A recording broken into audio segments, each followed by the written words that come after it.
All right. That was a weird welcome, wasn't it? Turn your mobiles off. Go on then, up you go. Hello, I'm Alex. It's very echoey. I speak rattlesnake fast because of the thing I have, and that means that if I start a sentence before the last one's even stopped going around the room, just tell me. It doesn't disrupt me to interrupt, because interruptions are really helpful.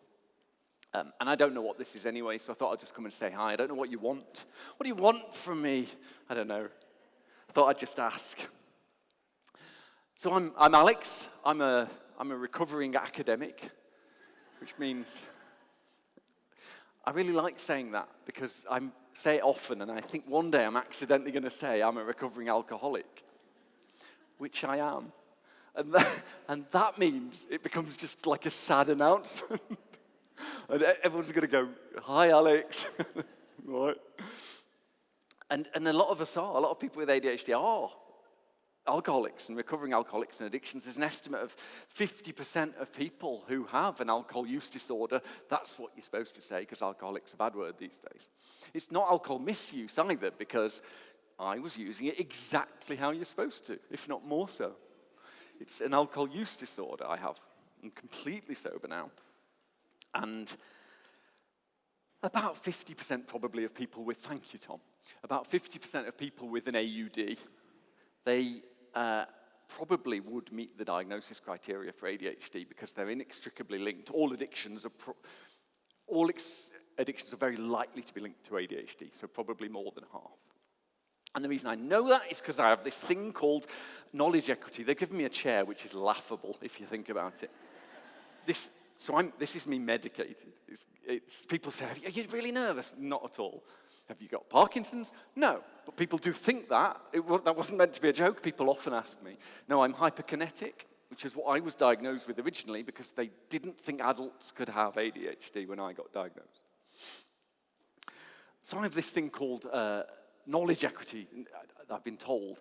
And that means it's like a Venn diagram triangle thing, and I'm a fake professor at Aston University, honorary, they call it, and I was researching adult ADHD before you were allowed to be diagnosed back in 2007. To my eternal shame and my best friend James's eternal amusement, I didn't know I had it. So I was publishing in this area, and I didn't know. And we've got a charity, ADHD Adults.UK, and I was working in this area, and I work with people with ADHD. And their experiences are like two different things. People with ADHD, including myself, do not recognize a lot of what the medical and science community, of which I am one, are saying because they're speaking about two different things. For us, it's all RSD and emotional dysregulation, executive dysfunction. The science and the medicine's all about attentional levels and fidgetiness.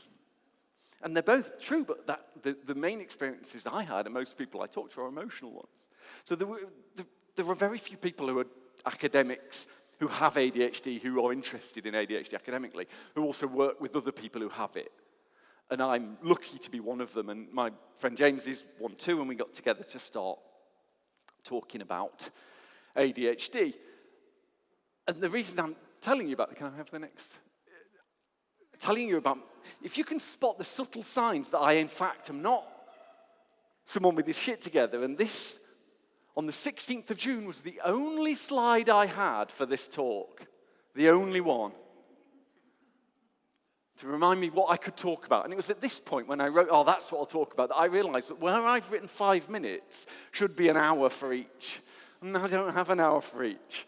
And so this is what I had. And I'm like, well, it's the 16th of June. I'll write it the day, but I'm sure it'll be fine. Then I got this email from the amazing Bradford Literary Festival, who, can you go over the next one? I got this on the 16th of June. I got this email. Please, there was a lot of information. I did not read it. Lots of links to click. My wife said, don't share this. It'll be like you're shaming them. And I'm like, no, it's a great email. It's a perfect email. It's perfect for 97.5% of the population. For me, what I didn't see until too late was that. If you can't read that, it says, send me your slides by Wednesday the 18th of June, which I hadn't written. Of course I hadn't. To protect the festival as well, I now know this wasn't the first information they sent with this information. This was the fourth in a series of emails I may or may not have received. It's not a them problem. It's a me problem. So I didn't know what to do, so I just sent 53 slides. I'm not going to read 53 slides out to you today. I might. I don't even know what this is supposed to be. So that was the position I was in. Sam, can I have the next? Because I didn't know. I'm working class originally, and I have ADHD, which is a problem with paying attention to social rules and social communication. There are very, very strong alignments with a lot of autistic behavior, and about 40% of autistic people would also qualify for ADHD. It's about probably around 14% of ADHD people are likely to be autistic. Even if you're not, I'm not autistic, but I'm not, I help out when they're busy. That's all I'm saying. And so I didn't know what a talk at a literary festival was. I still don't. What is it? What do you do? What? I really didn't know. I thought we could just have a conversation about it. I've just stuck a list of my chapters up, see if you want to chip in. I don't mind interruptions at all. If you think you have ADHD in this room and you need to get up and move around, walk out and then come back, do it today in the next hour and no one is going to bring attention to it. This is a safe space for neurodivergent people, right? Really important. If you need to, and I don't like the word fidget because I'm not a bloody child. I'm hyperkinetic. I'm moving. I'm not fidgeting. Thanks. If you need to move, if you need to shout out, if you've got Tourette's, so about 80% of Tourette's children will go on to be adults with ADHD, 80.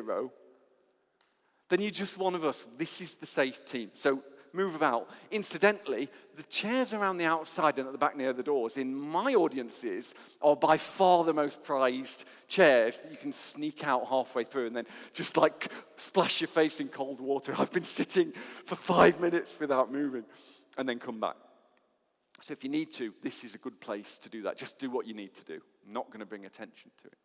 I had absolutely no idea what to talk about. I thought, well, I'll Google it. So I go onto Google, and Google said, I'm sorry, I don't understand the question. And that's because I'd Googled, and I quote, is a penguin the biscuit, not the bird, just a bourbon cream with chocolate around it? Yeah. But that wasn't that helpful because I got distracted. What I was supposed to be doing, it's not like I've got no concentration. I just got interested in something else. And then I Googled, what do people talk about at a literary festival? And it said some people read out bits from their book. Oh.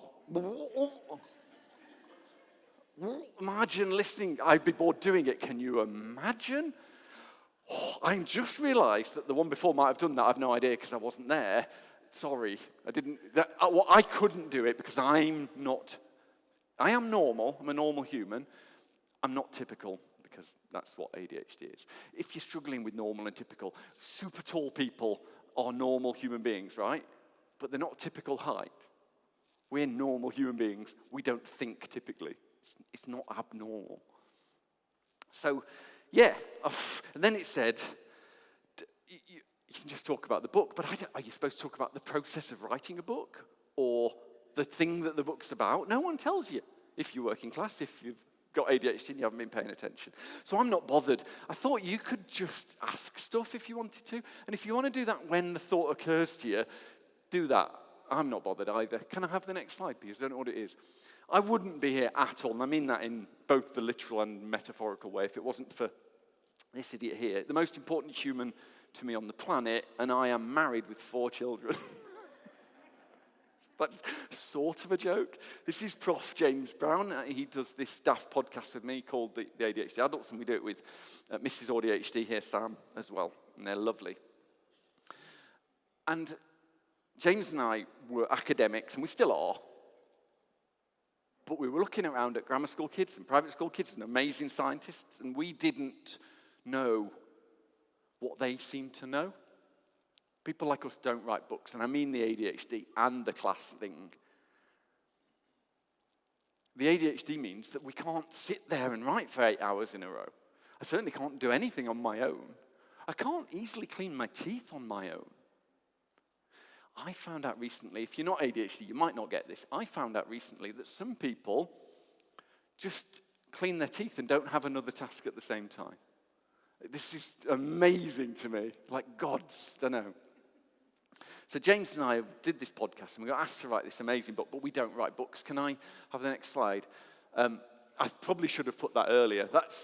This is James's favourite picture that I was presenting at the first Adult ADHD Congress in 2007, 7 years before I was diagnosed with ADHD. Absolutely no idea. Very, very embarrassing. That was one of my papers on the subject. You were really shameful. Sorry, next slide. I don't know why I put that there. Oh yeah, if you need any support at all, we've got a charity we help, which is ADHDadult.uk.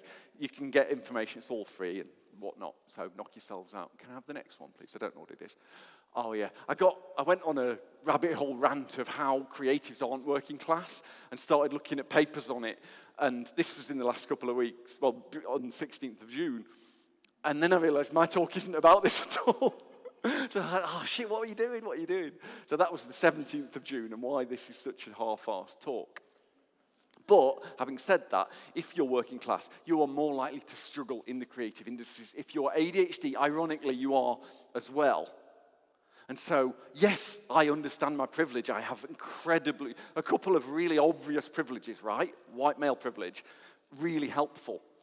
But there are other areas where I don't, and checking that and understanding that is key to success and trying to reduce the barriers to people who have had your privilege, or from people who had your privilege to everybody is key. If you think this is a competition between people who aren't white and people who aren't men, if it was a competition, they would win. Definitely. Not just because of the sheer horrendousness of our unequal system, but because these things stack. So if you're black and you have ADHD, if you're a woman and you have ADHD, it is synergistically more difficult for you to succeed within your intellectual framework because the system is not geared, even more so than just an additive. It's horrendous. And that's why it's not a competition, because you've already won. But my idea is that we talk about it. We try and reduce the barriers to anybody from any intersection who is marginalized from being successful. This is nothing to do with the talk. I've got distracted. Yet again, can we have the... So I have put the contents of my book here for one reason and one reason only. Has anybody got any idea what it might be looking at it? I will tell you. It's to see if anybody is riled by this apostrophe here. I have had fiercer arguments about this apostrophe than I've ever had about anything in my life. So it's ADHD and the 4 Ps. Prioritizing, just some Ps. Can I ask show of hands? Should that apostrophe be there? Yes, it should be there. No, it shouldn't be there. I don't know. I wish I hadn't come to this talk. It's not supposed to be about grammar. Yeah, most people, that one. So the argument, this isn't relevant, it just made me laugh at the time. Everyone's certain, right? Everyone's absolutely certain about their thing, and some people aren't. But that certainty is very similar to ADHD. Everyone's got an answer, and they know they're right because belief systems and our own experiences influence. ADHD is. Have you seen a lot of that on the TikToks? ADHD is. And it's always, what they mean is my ADHD is. Their experience is all ADHD, and this is what we're fighting against. Because actually, it's a moot point. Some people think because the P's stand for something, it's an abbreviative apostrophe, and some people think it shouldn't be there because the P's are in their own right. It's a pluralization S, so it doesn't have one, and it doesn't matter. It matters to me. I lost that argument. I don't think it should be there. So they're the chapters, and I thought I would kind of ask, you can have the next slide. I'm as excited as you to know what it's going to say. Yeah, I've just put a few thoughts on. I can talk to you about what ADHD is, or how the brain works, or what causes it, or what we do about it, but I really don't. 20 past. I really don't mind if anybody has any thoughts on what they think ADHD is or what they think a talk like this should be, you just say, who's interested in how people get an ADHD diagnosis or what ADHD diagnosis is? Anybody want to see 2 slides on that? 2, 3, that's enough. That's enough. Okay, let's have a look. If you try and get an ADHD diagnosis, they have a great big book called the DSM-5, sort of, which is American, but our book is very similar to that. Incidentally, if you're taking pictures of my slides and I'm on them and you put them on social media, can you make sure I look amazing? Blue steel, I want. No, tag me in, is what I'm going to say. Right, so in this big book, what they do is they say, have you got these sorts of symptoms? And this red box on the right, inattention, they're the type of ADHD that in the olden days, and still in America in a lot of places, they called ADD. But now we call it ADHD. We call it inattentive type ADHD. So if we just forget all the rest of it, if you can, and just look at the top left box, I want to ask you a question. Choose one of them at random and ask yourself, if you were thinking about writing a book, would the one you've chosen make it more challenging?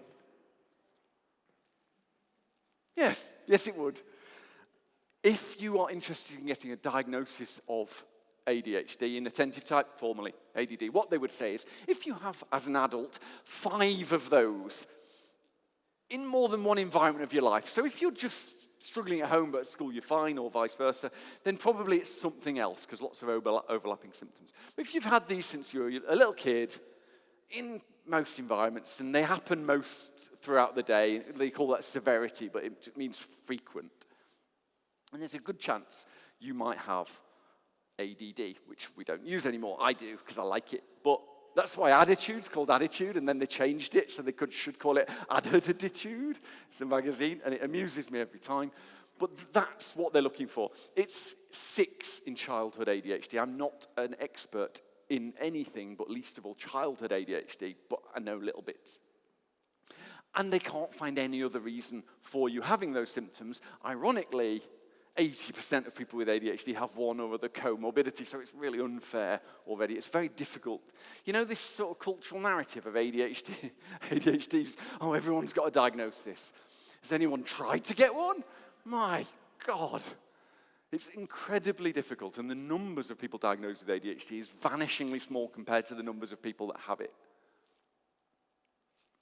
So if you've got 5 as an adult, 5 or more of those frequently in every environment, then you might qualify, and it'd be worth you going to speak to somebody about that. There's the other type of ADHD, which if you have it on its own, it's very, very unlikely. About maybe 8% of the population have hyperactivity, impulsivity only. But these are I'm going to do that magic trick again. Can you just choose any one of these and ask yourself, if you were trying to write a book on ADHD, and let's say you're 6 months late with it, sorry me, Ray, that's our publisher,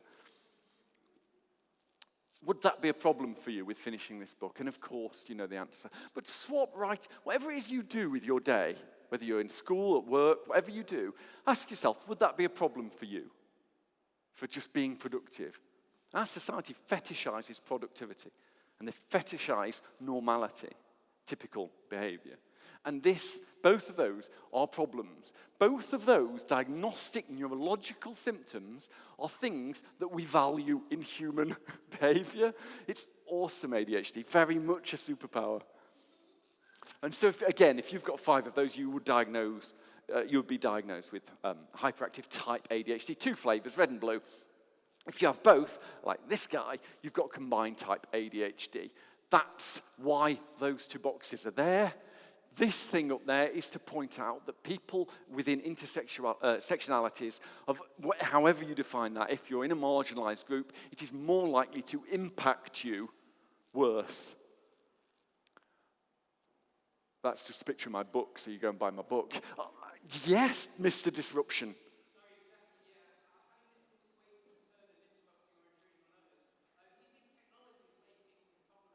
It's an amazing question, and unusually for me, the question was, do you think technology is making this worse? First and foremost, I'm a professor, right? And so my opinion doesn't matter. What I will tell you is what currently the science thinks is more likely to be true. Because science isn't about facts at all, because there are no facts. Science is not facts. Science is, we've got these two ideas, and science is there to help us try and guess which one of these two explanations is more likely than the other one at the moment. That's it. And so I know the answer to that question, and the answer to that question is technology making ADHD worse. No. We're fairly confident that the answer is no. ADHD does not seem to affect, technological use does not seem to cause ADHD, but much of modern technology is designed to target adults with ADHD. It's explicitly designed. So we call that wet pavement causes rain. So what they've done is they've taken a group of people who are extraordinarily task-orientated. So they do things because they're going to be able to check it off a list. That's how dopaminergic systems work for everyone. For us, the threshold is very high. And they said, let's give them some little monsters to check off instead of doing their work, some Candy Crushes. Let's give them some gambling to check off. Have you won? Have you won now? Have you won now? Let's give them some anticipatory uncertainty. Oh my Christ, the dopamine we get from that. So no, technology doesn't do anything to ADHD, except it's designed against us. So no. I don't answer questions very often, like directly. I usually say, what do you think? Or something like that, to be all coachy. But in this case, no. Really liked the question. These are not diagnostic symptoms of ADHD. And yet, they're really the only bits that I hate about myself. We think they probably should be. With the exception of emotional dysregulation, this is layered because ED, emotional dysregulation, is one of the executive functions. I can talk about them a bit. I've got some slides if you want to. And rejection sensitivity is probably an emotional dysregulation, so that it's one of them. But it's so important to most of us that we were just talking about this half an hour ago. It's so important to most of us that I think it should be treated separately, even though, yes, formally they're right. It isn't. And these are what we call the non-diagnostic symptoms of ADHD. There are good psychiatric reasons why they're not diagnostic, because they might, the bottom two might be caused by living in society with ADHD rather than neurological. But I disagree with that. I think it's wrong. We're working on it. Next slide, please. So that's what a diagnosis looks like. Sam, thank you. One way this came out for me was with this unbelievable human being here, Mireille, who emailed James and me because she really liked our podcast. Not a great example of judgment, to be honest, Mireille, but she did. So she emailed us and said, will you write a book treatment for us? This is the sort of thing I didn't know. A book treatment is, you know, if you wrote a book and you sent it to a publisher and they go, oh, cheers, yeah, thanks, bin.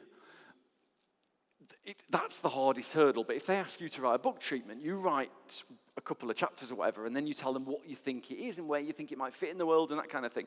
And if they ask you for that, you've got over the biggest hurdle. So it's an amazing honor to be asked, right? It doesn't mean they're going to offer you a book deal, but it means they're going to at least read it. And she offered us that opportunity. And so we were so grateful and really excited. We'll take it, and I can't write. And we forgot. And this was like January a couple of years ago. And it got round to May, and she's like, oh, have you got the thing? No. And so we said, we'll get it for you. We'll do it in a month. And then in October, we emailed it to her. And the email reply, I won't ever forget it, it said this. Mireille does not work at this company anymore. Please forward to bugger. So luckily, we were friends on Instagram, so I just sent her a thing saying, I'm so embarrassed, I'm so sorry.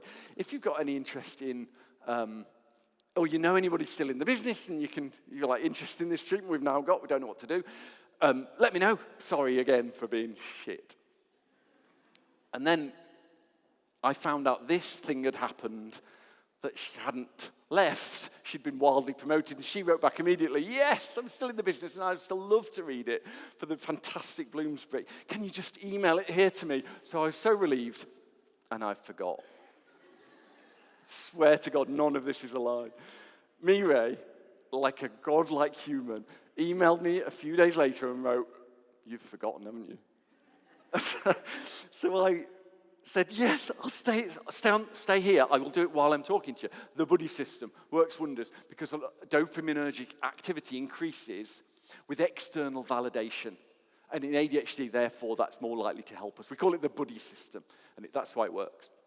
So I did it, and she wrote back and was delighted, and it's been a massive success. But without some support and some understanding from somebody else, it just would have died because of my inactivity that isn't a lack of desire or a lack of interest. It's a lack of executive function. And it's shaming. It breaks me that that's always. It's school, the school lunches for the kids. It's forgetting a trip. It's forgetting things that matter to the people I love most in the world every day and feeling like you have to pretend that that's a creative superpower. It isn't. It's just, sometimes it's okay that things are a bit shit. I do think that society thinks it's shameful to have a disability. Like, can't it just be that? I think there are advantages to ADHD. I'll come on to that if you want me to. But I don't think there are innate advantages. We're not born magic. We're normal goddamn people. But living like we do, and if you're lucky and privileged enough to be able to be successful with this, you learn something about yourself and about the world. That's the advantage. Sorry, Sam, I've ranted again. You spot those. Hi. Yes. I would choose not to be in a heartbeat. Absolutely. I'm very happy with my life now, but the shame of I was a single dad, drinking, cocaine was a big part of my life. I had custody. This is being recorded, isn't it? This will be fine. What's the worst that could happen? And I was doing really, really well, and everybody called me, do you know what they used to call me and my now ex-wife? They said, that they were the golden couple. And it really did appear that way until I tried to jump off a building because no one sees it, right? And no one sees what it's like every day to get up and go, right, I'll do this very normal thing that people need me to do, and I can't explain why. And so I take lisdexamfetamine every day, and I am anti-medication for me because I don't want to live where I don't like the idea that I have to take medication just to be me every day. That doesn't fit with my morals, my values. But for me, not doing that is worse than accepting that I have a disability where that helps me. And so I'm very sensitive to the medication-hesitant community because I am one of them. And yet, for me, and the side effects, I get very dry mouth because it's anti-adrenaline. It reduces your adrenaline, so you get dry mouth. It can exacerbate some of the tics and stims that I have. I pick my nose and I hate it, and I'm not picking it, I'm just touching it. And no one wants to talk about the stuff that's horrible in ADHD. They want to talk about, oh yes, I sometimes go, hi. But I don't. I do horrible stuff. Hygiene's a problem for a lot of us. No one wants to discuss the real disabilities. So yeah, I would get rid of mine tomorrow because it'd still be me. I'm not ADHD, I'm Alex. Thank you very much. I have a personality and I have a set of symptoms, and they may appear the same. I don't think they are.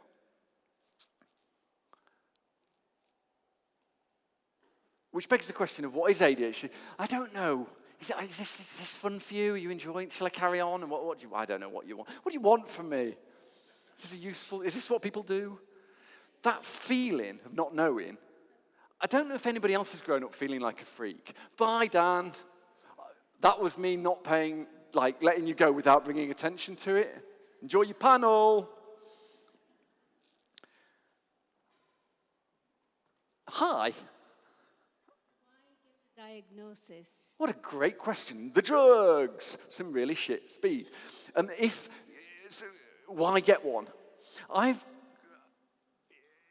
It's an incredible question. Why get a diagnosis? And it's a personal answer. For me, I blamed myself for all of this. And now I don't use ADHD as an excuse at all. I use it as a reason and a platform for success and peace. And by success, I don't mean winning shit, I mean internal success. So if I'm not able to do something and I know why, and I can live more peacefully with that, my God, does that feel like a win. If I can communicate that through neurological disorder rather than just a shit child, it makes me a lot happier, a lot more peaceful. And if you don't want a diagnosis and you're comfortable self-diagnosing, then goddamn do that. It doesn't make any difference. But you can get access to stuff like the meds or a little bit of help or access to work, and there's things that it's good for. I think get a diagnosis if you want one. And if you don't want one, explore whether you've really emotionally accepted what you are. That would be my advice, because I didn't want to have this. I didn't want to be someone with this. I want to be a normal person. Well, I am, but I didn't want it. I still don't want it. But, what are you going to do? Those are my thoughts. Hi. Sorry, when I initially came, obviously it was advertisers, solutions and answers. I don't know if anyone else felt the same way. So I was like, I was going to come and go home and feel bloody absolutely great. So just a little bit more delving into how to manage it, or how to manage it best. This is brilliant. Yeah, like that, sorry. Thank you. Oh, it's lovely, because understanding what it is how we manage it, right? So there is no cure for ADHD. Even the meds reduces the main symptoms. My brilliant niece has ADHD. I mean, half of my family, it's hereditary. My brilliant niece has, and she said to me, I'm going to get the meds because I'm not going to my lectures. And I said, you'll just not go to them more then. It doesn't tell you what to do. It doesn't cure you in that way. You're still going to choose what to do. You can just spend more time on the thing you choose. Does that make sense, what I'm saying? And the reason I'm telling you that specifically is that's how to manage it. Wet pavement causes rain. What am I good at? If you're not interested in the medication side, and I do not blame you, and therapy is massively helpful, if it is ADHD informed. If it is not ADHD informed, it is, and I quote my friend James, horse shit. Just doesn't work. ADHD informed means understanding what accountability means. When people without ADHD tell me ask me what I'm going to do in therapy, and I say, well, I'll do this, that, and the other, and they say, great, and they've cured me, and then the next time they say, did you do that? And I say, no, I did not. And they're like, well, you have to take accountability. And I thought I was going to. I really did. I really thought I was going to do that thing, and then I just didn't. If you have ADHD, or if you're ADHD informed as a therapist, you would know that either I'm trying to make you happy as my therapist, and I'll say anything, it's called dependence, or I really thought I was going to do that thing, but I hadn't explored who and what I really am. Because metacognition, thinking about what we're thinking about, is an executive function we usually struggle with. And I say usually. Everything I'm saying here isn't everyone with ADHD. When you've met one person with ADHD, you've met one person with ADHD. We are all different. So the first thing is to think, okay, what feels like skiving? What feels like skiving for you? I had one person with ADHD who answered this. He said, well, computer programming, but everybody says that, don't they? No, they don't. That's what you should be doing. He'd avoided it because it was so easy for him that he thought it was valueless. I wouldn't be able to spend 3 seconds doing that before I was like banging my head against the table. For me, I swear to God, standing in front of 200 people chatting shit feels like skiving. This isn't real. It's just fun. My heart rate doesn't raise. My heart rate raises when I have a few hours to myself. No, that was the drinking cocaine time. When I got diagnosed, my psychiatrist said to me, Alex, most people don't take cocaine to finish the Sunday Times crossword, I think I might know what the problem is. So what you individual, I'm not asking, please don't answer it because this isn't that, but I'm going to ask you, what are you? What do you do? If no one was looking, there was no parents to please or no kids to feed, what would you do after you'd doom-scrolled Instagram for funny voices, which is what I do? What would you do?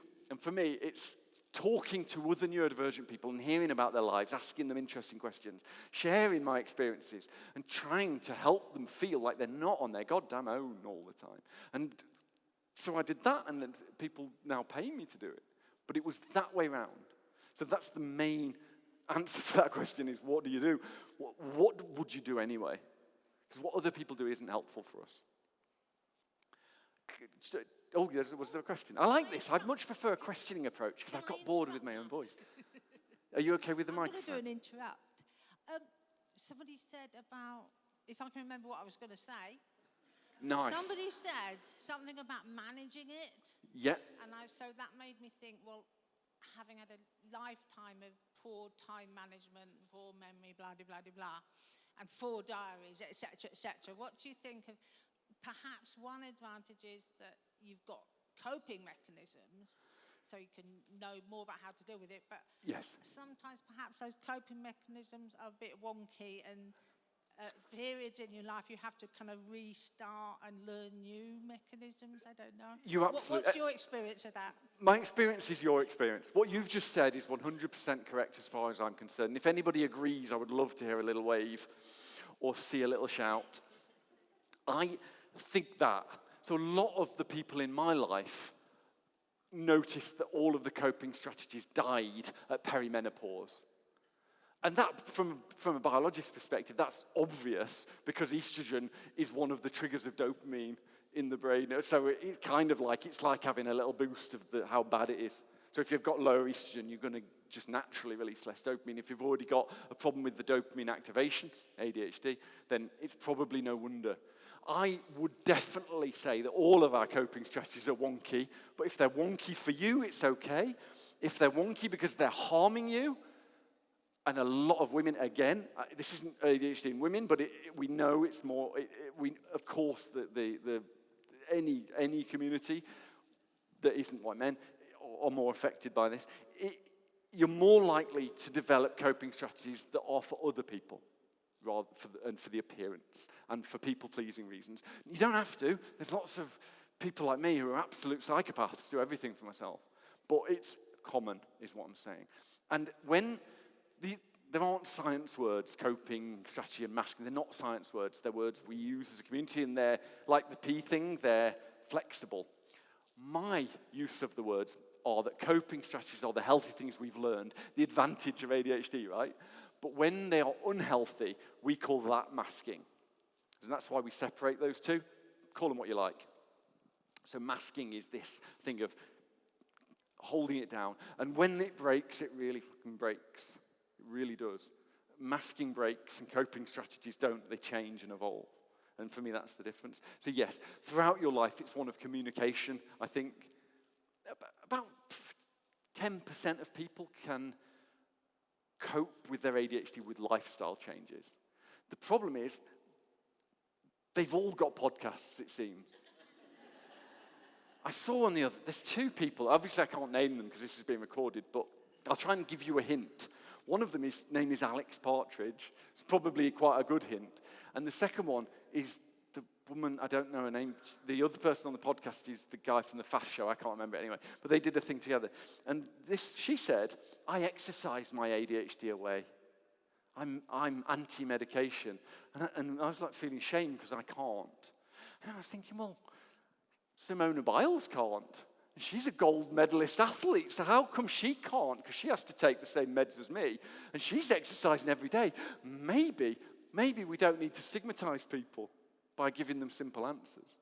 So about 10% of people can make lifestyle changes. The NICE recommends GPs suggest that to you first. See if you're in that 10%. If they're not, they try other things like medication. But we really don't have to bully people who don't take meds because they're not proper, and we certainly don't have to bully people who do because they don't exercise their ADHD away properly. I don't understand this thing that people are doing to make us feel bad. I feel bad enough all the time anyway. Hi, it's me again. Hi Hello, again. The interrupter. I've got another humdinger of a question for you. Okay. So, maybe everyone will be able to relate to this. Relationships. In the workplace, in personal life, do you think that people with ADHD are better supported by other people with similar symptoms or conditions? Or do they need somebody who is the complete opposite? I mean, on one hand, you've got the understanding. Sorry, this is the incessant talking. Yeah. You've got the understanding and compassion if you experience the same thing. But then, can you support each other, even though you know what you're going through? Yes. Or do you need someone with a more objective take on it? And also, your wife yeah. Either works. It doesn't matter. What you need is empathy, and empathy is a human trait, not an ADHD trait. We are not more or less empathic than anybody else. That's another one of those myths. Well, is it? Okay, there's a little bit of evidence that we're slightly less emotionally, what they call effective empathic, than other people. So feeling what other people are feeling, I don't do it at all, but that's a comorbidity. Psychopathy. I am intellectually empathic, I understand what people are feeling, I'm just not bothered. People, that's a bit of a joke. I don't feel it. I do care in my own little way, I don't have those emotions. So I'm very, very good in an accident, for example, because I'll help. It really doesn't mean anything to me, emotionally. So empathy, though, caring about that person, putting that person first, communicating effectively within who you are is important for any relationship. And if you're capable of doing that with or without ADHD, it works. There is no rule for whether you should be with someone in ADHD or not. Having said that, we do smell our own, don't we? We do tend to hang out together, and I've not really understood why that is. I think it's something to do with, it's just easier. Do you know what code switching is? Codes, yeah. So some of you, if you've got ADHD, some of you will be autistic, and you'll probably be even more familiar with this. You know when I said the thing about the toothbrush, and some people just stand there brushing their teeth? I didn't have to explain that to you. That's a dialect. ADHDs. ADHDs? It's code switching. In the normal world, I would have to couch that with a description of what I am. And I think that form of safety, that's why it's easier, right? Who said that? That's why, I think. Probably that. It can make it very difficult to be in a relationship with someone who has ADHD because we are often emotionally dysregulated and we have been brought up with this. Has anyone heard that thing of a child with ADHD has had 20,000 negative comments? It's said all the time. So James and I, because we're science geeks, we looked it up. Absolutely not true. It's just what a psychologist once said. I could imagine that. And now it's a fact. So we've no idea if that's true or not. But he could imagine it, so we all say it. But what we do know is we've felt crap all the time, and emotional dysregulation is a biological effect of ADHD, and rejection sensitivity may be an environmental response to that. So we are more difficult to be in a relationship with. That's unfortunately objective. Not all of us, definitely not all of us, just more likely. Everything I say is about likelihood, remember. And so a little bit of understanding, and maybe it's easier if you've got some understanding. But I can imagine if you're ADHD and you're married to someone who really likes organizing stuff, I can imagine that would be very useful. But, yeah. It's a really good question. Depends who you talk to, me or her. She doesn't know. No. I just heard what I said. I don't mean she doesn't know that she's got it. I mean she doesn't know if. She doesn't. Okay, so diagnostically, I don't think she would qualify for a diagnosis because of other elements of her life, I think her intellect and lots of other things that lead her to a position where it isn't disastrous for her. So those symptoms aren't causing such a negative impact on her life that she's got any problems. She's actually often organized. So I think that she's sub-threshold. And sub-threshold ADHD is really interesting because some elements of ADHD are an advantage at low levels, but generally sub-threshold people do worse in life compared to the general population. So it's a mixed bag. It's a really great question. Hi. There's one more over Hello. there. Where do you think that ADHD symptoms meet anxiety symptoms? Because I find that on myself, my son, that actually sometimes that can completely overwhelm you, and we still don't. And sometimes you go to medical professional, which I am as well, medical professional, and they go, it's just anxiety. Yeah, just anxiety, it's not right? ADHD. Yeah. So I think, is that a common thing? So I don't think it's talked about that much, and I'm sure that it should trigger more I don't think it's symptoms within common. your ADHD as well. I think it's universal. So I don't think it's just common. Anxiety, if you're not clear on the term, we use it in two ways. We use it, you know how like a theory in science is a proven hypothesis, but everyone uses it to mean a hypothesis in normal day thing. Well, anxiety, we tend to mean stress, right? But stress is a response to a threat. There's a stressor, like work, and you feel stress.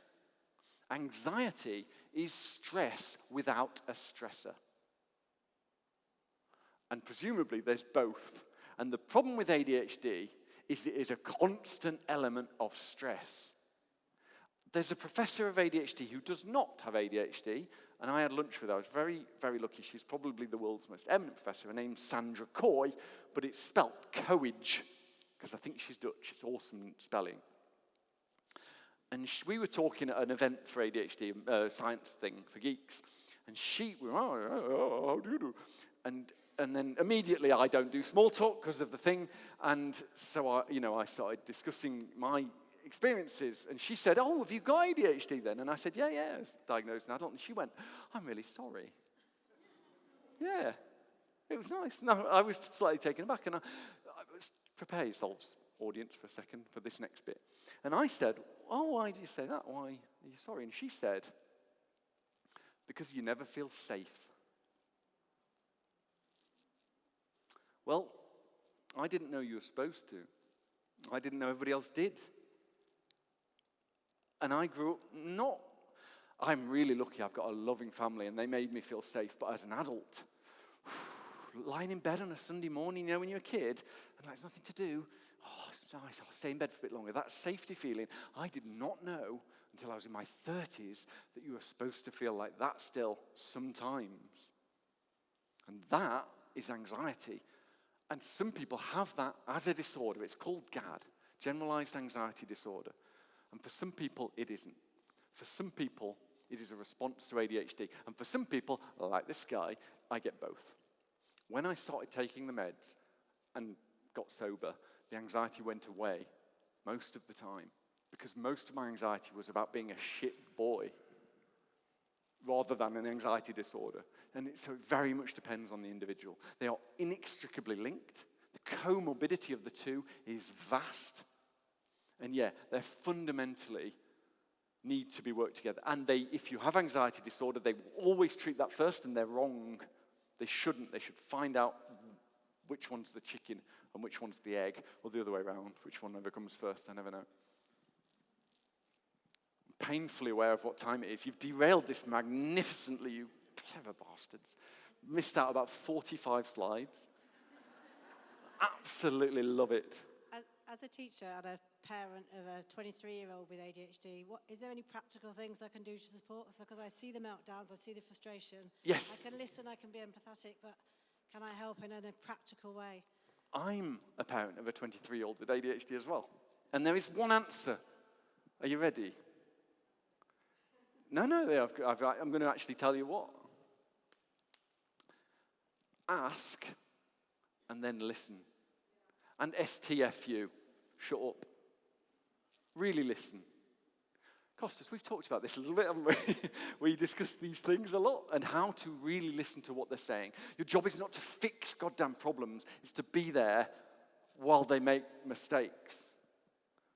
As an ADHD coach, I have got no skills in fixing anything, in advising on anything. My job is to walk alongside people while they figure out what their fix is. And I think that that's the answer to an adult with ADHD, whether you're their mum and dad or not. That's the only answer I've got. But feeling heard is pretty rare. So if you can make them feel heard, for me, that's a fix. Hi. Yeah, hi.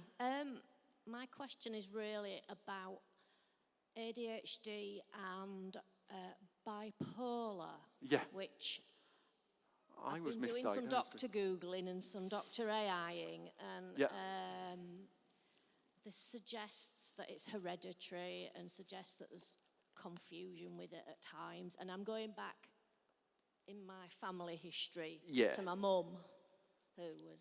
So I'm sorry if this is a bit personal, but it's just. I would never reveal my own personal information. I'm just wanting to know about myself more, Yeah. and whether there's connections with everything. There is, yeah. So yes, it's hereditary. If you have ADHD, you're more likely to have bipolar than the audience. I was diagnosed with bipolar, I believe incorrectly. I was diagnosed with depression, I was diagnosed with anxiety. I believe they were all incorrect. I believe I only probably have ADHD and alcohol use disorder as my two. And handsomeness. Sometimes my brain doesn't stop me saying things I want to say out loud, like them. Other people have both. Some people have one and it's diagnosed as the other because some of the symptoms overlap. That's true of, there's some elements of trauma that overlap symptoms, but trauma isn't ADHD and it doesn't cause ADHD. Some of the symptoms overlap. So yes, it's hereditary. Yes, they overlap. Yes, they can be comorbid. Yes, they can be misdiagnosed. This requires a deeper individual medical conversation, because what an idiot like me can't do and should never do is tell you what you are. I have a question regarding environment. So if you compare a person coming from a very stable environment, like a country that's very stable, and a country that's not stable, is the stability a trigger for someone to have ADHD? Right, so is stability of environment, let's say you come from a war-torn area or an area where it's not protected, is that a trigger? No, there are no triggers really. Oh, this is controversial, if you don't like it, it's science, not fact. So at the moment, and if it changes, I will change my mind. At the moment, there is no evidence for an emotional trauma-caused form of ADHD at all. None. People really struggle with this. There's trauma-caused ADHD, but it would be brain trauma, like an accident or extreme deprivation. Remain in orphanages where they were banging their heads against things and not being fed. That cause is causative. But that's not the genetic form of ADHD, and it's very low numbers compared to. So ADHD is genetic. It's 85% in Iran. It's 85% hereditary here. It's 85% hereditary in Canada. It's an hereditary neurological difference that in our society is disordered and disabling. So there is not really any evidence. What we do know, though, is the impact of coming from an unstable environment, either a family or a country, exacerbates the ADHD symptoms without therapy. Is that a clear enough answer? It's unusual for me to give like several actual answers. I'm very hedgy my bets most of the time.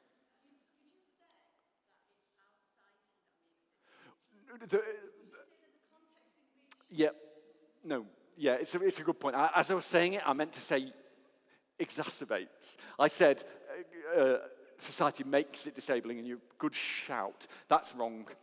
Yeah. What did I say? It was wrong anyway. What I meant was that society doesn't help. It depends on the person. I do not believe there is any element of society that means that it's not ever the fault of society that I can't sit and have a nice, quiet evening with my lovely wife and kids without getting really fit. That's not society's fault, is it? At all. But what I can do is be in a family where when they're watching a film, I'm allowed to be with them, fiddling, not with them. That's one of them that I shouldn't say out loud, isn't it? Okay. Except for my wife. And I have a virtual reality thing. I'll play golf. I do crosswords. I'll go and tidy up. It's internal, it's genetic, it's neurological. When you don't do something, there's the intention-action gap in ADHD, whether it's emotional regulation or physical. So if you walk past your bedroom and there's a cup there and you could take it downstairs, you will go, yeah, I'm not going to. And that is because there's a gap between intention and action, and that's emotional reward, dopaminergic reward. If you looked around and saw three things, that might give you three things to check off. It might trigger you to dopaminergic action.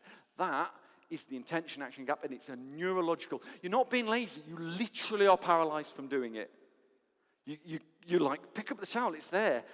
And your legs are going, and you're like, pick up the towel, and you're not doing it. And the shame and the guilt goes away with diagnosis, with acceptance that you cannot do it. You have to create a world for yourself in which the reasons for doing these things are tolerated and easier to understand. You can't do it. No, I don't believe that there's a utopia where we're fine. We're not the hunters and the gatherers world. That can get in the bin. If we were, we'd just have forgotten the spears. Imagine that. Like, 8 hours quietly chasing a mammoth. That's boring. As if we're those hunters. Ugh, pass me the spear.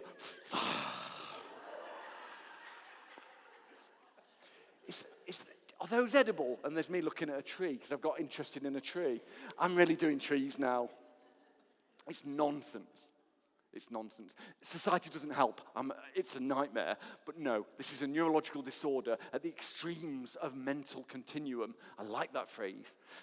A height disorder would be a physical disorder at the extremes of a physical continuum being height. What we have is mental continua, attentional ability, emotional regulation, hyperactivity, impulsivity, and we have disorder at the extremes of those, and they're things that everybody needs. Everybody needs to be a bit impulsive. I'm going to finish now with this. Everybody needs to be a little bit impulsive sometimes, every human. So we need a range of that in the population, in the genes. We need to be a bit hyperactive, or it'd be weird, we'd all be sat there. We need to be able to focus sometimes, but stop focusing if a lion comes around the corner, right? We need to be a little bit unfocused sometimes. So we need a range of genes, so we all have different amounts of those, except about 2.5% of the population have so many of them that instead of being an advantage, it becomes a disadvantage. But we need those people to have that many of those, so everybody else gets a high average. We're taking one for the team. And that's the label. Why do you need a label? Well, I've got loads of labels. I grew up with labels. Stupid, lazy, careless, feckless, idiot, alcoholic. Why don't you just care more? You've got so much potential, Alex. All of these labels I got hurt me so badly. And people say, why do you need a label? I've already got labels, thanks. Loads of them. I've collected them over my life. And the worst ones, the most damaging, the most shameful ones, I gave myself. And I believed them. And this label, ADHD, is a label that opens up my universe. It allows me to do things and succeed at things that I want to do, that I'm able to do. If a label shuts down your options, makes your universe smaller in any way, even if that label is ADHD, get rid of it. If it opens up your universe, whether it's a diagnosis or not, then it's a good label. And I choose the label ADHD. And I'm Alex, and it's been ever so nice speaking to you. Thank you.